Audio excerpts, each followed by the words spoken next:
Lampung Utara Pewarta Investigasi News TV. Kuasa hukum paslon nomor urut 1 Hamartoni, Romli secara resmi telah melaporkan pengerusakan banner sebagai alat peraga kampanye, APK, ke Bawaslu Lampung Utara. Senin tanggal 14 Oktober tahun 2024.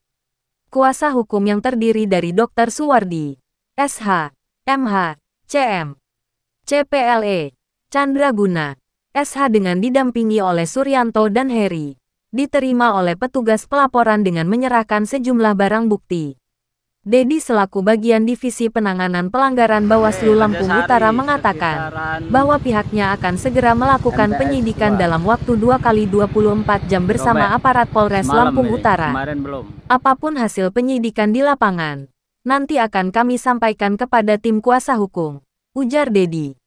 Dalam keterangannya usai membuat laporan ke Bawaslu, Suwardi meminta kepada pihak Bawaslu untuk segera mengusut tuntas pelaku dan motifnya merusak alat peraga kampanye, APK, kliennya. Sebagai kuasa hukum, tentu kami berharap pihak Bawaslu bertindak profesional untuk mengungkap pelaku pengerusakan banner yang sebagian diantaranya dirusak, dan sebagian lainnya hilang, ujar Suwardi. Masih menurut Suwardi, banner yang dirusak sepertinya dilakukan oleh orang yang sama dan dengan alat yang sama. Hal itu dapat dilihat dari bentuk sobekan pada bannernya, tanda Suwardi. APK milik paslon Hamartoni, Romli yang dirusak, ada di sebagian wilayah Sindangsari, Sri Basuki dan Rejosari. Sementara, di Kecamatan Abung Barat justru sebagian besar banner yang sudah terpasang hilang, ungkap Suwardi. Dalam kesempatan tersebut, Suwardi juga meminta kepada semua pihak untuk memberikan edukasi politik yang baik kepada masyarakat, agar dalam pelaksanaan pesta demokrasi kali ini dapat kita laksanakan dengan aman, damai dan sejuk. Pilkada ini adalah merupakan pesta demokrasi milik rakyat untuk memilih pemimpinnya sesuai dengan pilihan hati nuraninya. Mari kita jadikan momentum pilkada ini adalah sebagai pesta demokrasi yang riang gembira, ujar Suwardi yang juga menjabat sebagai wakil rektor UMPO ini. Itu sejauh mana ininya, Pak? Oke, Pak, kita sudah terima teman-teman dari Sehati ini, Pak, terkait dari laporannya. Ini kita terima, nanti kita tindak lanjuti secepatnya, Pak. Nanti kita akan beritahu ke teman-teman Sehati.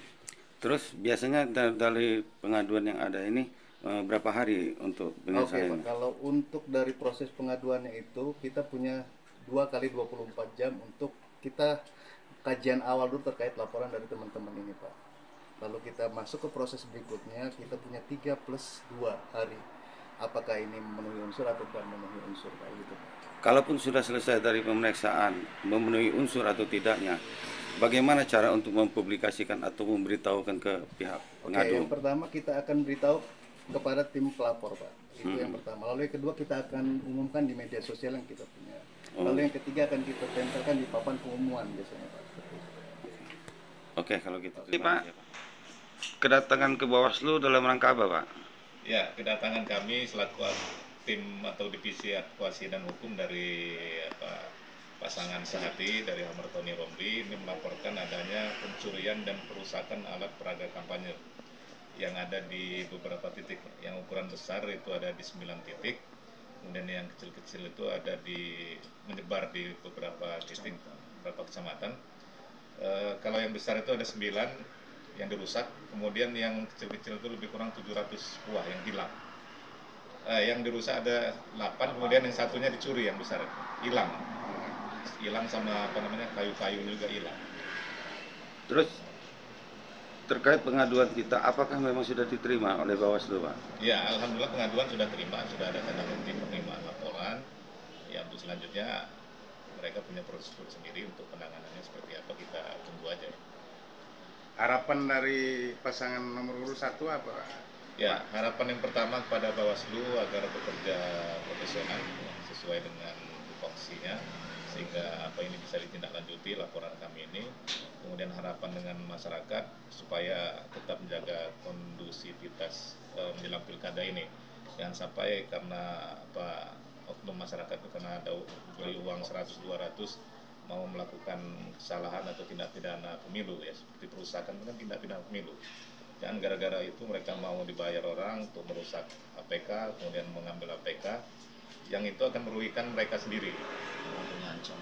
Padahal itu ada ancaman hukuman pidananya 2 tahun. Kemudian itu juga berpotensi mengadu domba antar calon, antar pendukung calon, kalau itu sampai terjadi.